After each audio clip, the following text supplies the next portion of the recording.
es la importancia de la comunicación política para la construcción de un Estado social y democrático de derecho? ¿Cuál es la realidad actual de la comunicación política, en este caso, digamos que en España, en Iberoamérica? ¿Y cuáles son las últimas tendencias en campañas electorales en comunicación y marketing político? Vamos a conocer algunas pinceladas de estas preguntas. Lo hacemos junto a la prestigiosa asesora de comunicación con un máster en marketing político y licenciada en Ciencias Políticas por la Universidad Autónoma de Barcelona. Nos acompaña Verónica Fumanal, a quien nos complace muchísimo recibir en Esto No Tiene Nombre. Bienvenida. Muchísimas gracias por dejarme participar en su programa.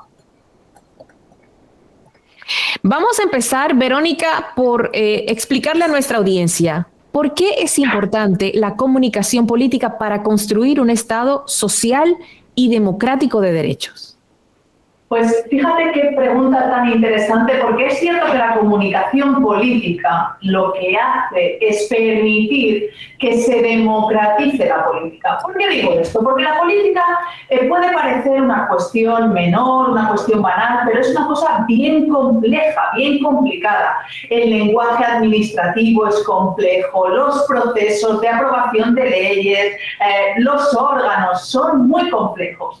¿Qué quiere decir? Que si las herramientas de comunicación política harían que esto solo fuera accesible, entendible para una parte de la población. Y esto lo que hace es debilitar la democracia, hacerla de parte. Cuantas más personas participan en el debate público, más personas son representadas y, por lo tanto, la calidad de la democracia es mucho mayor. Y si queréis, vamos a un ejemplo concreto. Los regímenes autoritarios siempre prohíben hablar de política, siempre hacen que la política sea una cuestión peligrosa. Y eso es el mejor símbolo, que cuanto más accesible es, cuanto más democrática es la política y más entendible para todos, mayor es la fortaleza de las instituciones, de la democracia y de su representatividad. Verónica, mencionabas que es importante el debate público para enriquecer la participación en la democracia, pero ¿qué se necesita para entrar a ese debate? Bueno, ¿puede todo el mundo debatir?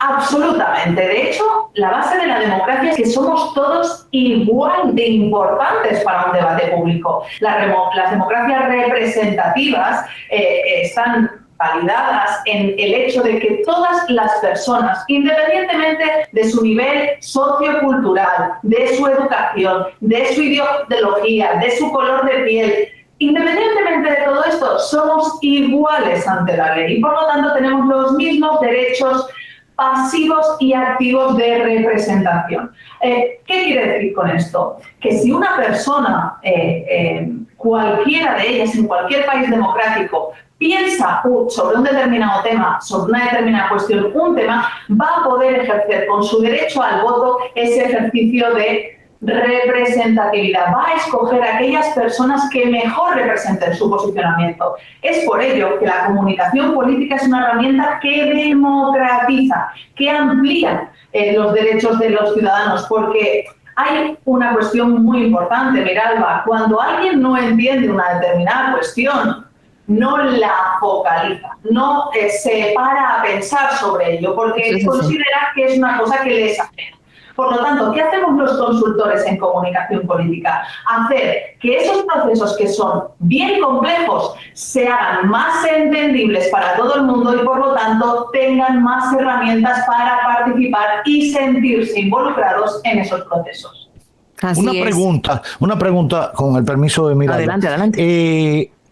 ¿Qué hacer con los políticos testarudos que no se llevan de los consultores? Sobre todo porque tienen la visión, no, aquí el que sabe soy yo, que vengo de abajo, que yo me formé en tal barrio, yo sí conozco la idiosincrasia. ¿Qué le aporta a un político una consultoría, sea de un nacional o de un extranjero? Marcar distancia de esa realidad que es inherente al político le ayuda en su discurso, en armar un criterio, una campaña, un proyecto. Pues es que efectivamente esta es una de las principales barreras que nos encontramos los profesionales de la consultoría política. Porque es cierto, y tenemos que reconocer, que la clase política de aquí y de allá, digamos que no andan faltos de autoestima. Es decir, todos consideran que tienen los recursos necesarios para llegar a transmitir el mensaje que ellos o ellas consideran que es importante. Pero es que nosotros hacemos el camino inverso. Yo no solo analizo el mensaje de un determinado liderazgo para comunicarlo, sino que analizo cuáles son las necesidades del pueblo. Una de las tendencias que mayor se está consolidando en todo el mundo es la de la hipersegmentación. Ahora mismo en una misma familia, los hijos, los padres y los abuelos no se informan por los mismos ni por los mismos canales. Es correcto. Por lo tanto, si un determinado político considera que un determinado medio es lo más importante, puede estar perdiendo una capacidad de acción muy importante en otros segmentos de la población que, por no ser como él, no entiende o no está familiarizado con esas formas diferentes de comunicar. Por lo tanto, si nosotros consideramos que la política es un derecho de cualquier ciudadano o ciudadana, tenemos que darle las herramientas para que, uno, tenga el mayor nivel de conocimiento sobre un determinado tema. Dos, lo entienda. Y tres, le ayudemos, ¿por qué no?, a tener un determinado marco para consolidar una opinión que puede que tenga o puede que no. Porque una de las cuestiones más importantes es saber que los ciudadanos no tienen por qué saber todas las cuestiones sobre las que trata la política. Por lo tanto, nosotros necesitamos un marco bien estructurado y profesional para darles esas herramientas de conocimiento y de formación de la opinión pública. Ya, una pregunta más. En su opinión, como especialista, como consultora política y de marketing político, ¿dónde radica el tema de los outsiders en la política que han arribado al poder? ¿Qué ha fracasado? ¿El político, la política, los partidos, las ideologías? ¿Los outsiders son más interesantes o llegan a ser más políticos que los políticos? Es que este es el kit de la cuestión en estos momentos en la política, insisto, de aquí y de allá. ¿Por qué? Porque el ser humano ahora mismo está sometido a miles de impactos publicitarios de forma diaria, pero no solo en política, sino en su vida personal. Y nuestro cerebro, que evoluciona conforme lo hace en la sociedad, se adapta, ha ido filtrando los mensajes que considera que son verdad y los que no son verdad, porque a eso es lo que le está enseñando la publicidad. Y por lo tanto, todos esos mensajes políticos y no solo políticos que suenen a mercadotecnia pura y dura, a publicidad pura y dura, nuestro cerebro los descarta y dice, no me lo creo.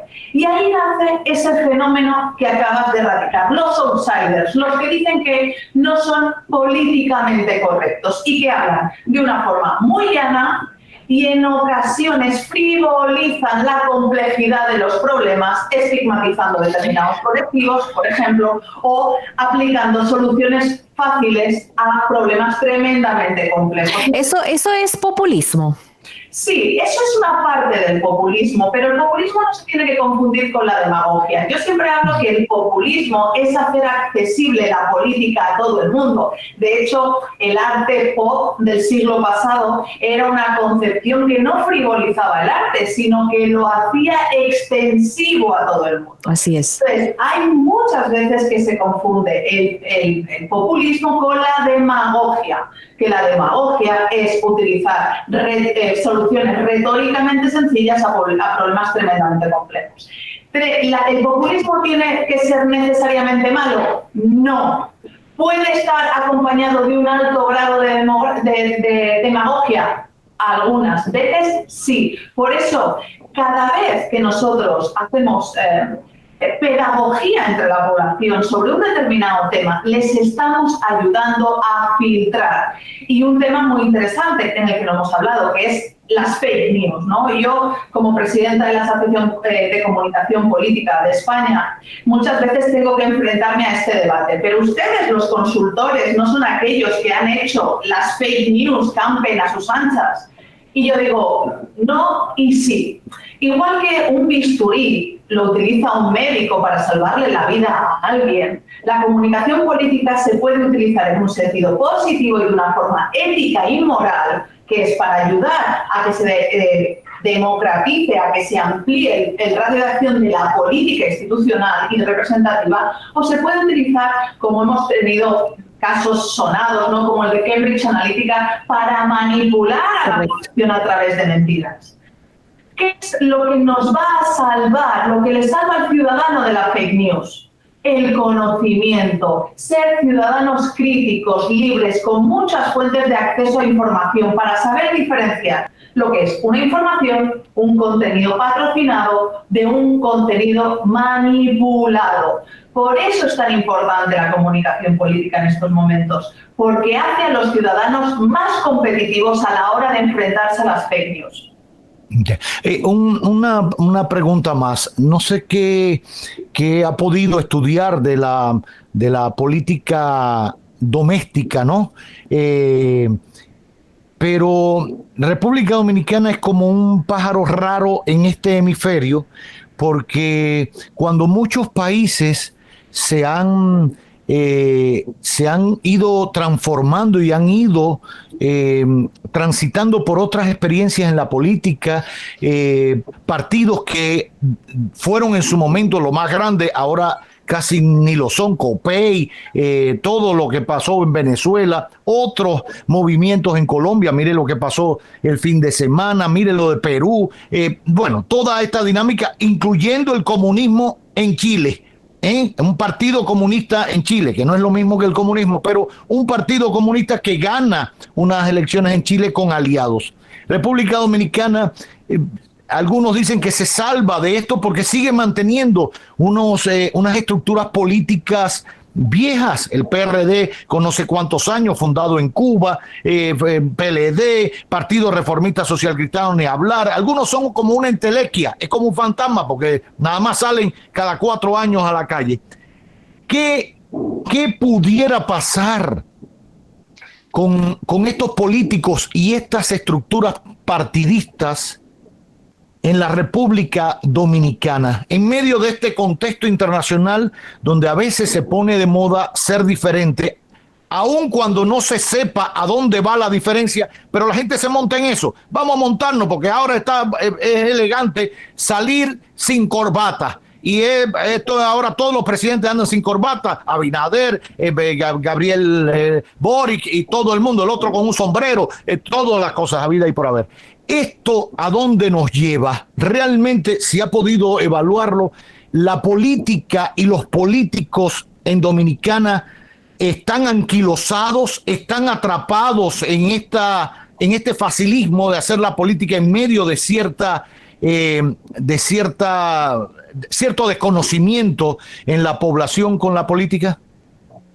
Bueno, no me gusta mucho hacer análisis sobre realidades que conozco de forma periférica o lateral. ¿Qué quiere decir? Que yo en estos momentos he venido, es la primera vez que estoy en el país, quiero empaparme de la cultura. Tiene que venir más y entrar por Punta Cana, bailar merengue. No sé si baila merengue, pero el presidente ya invitó a la Argentina, entonces a las españolas también.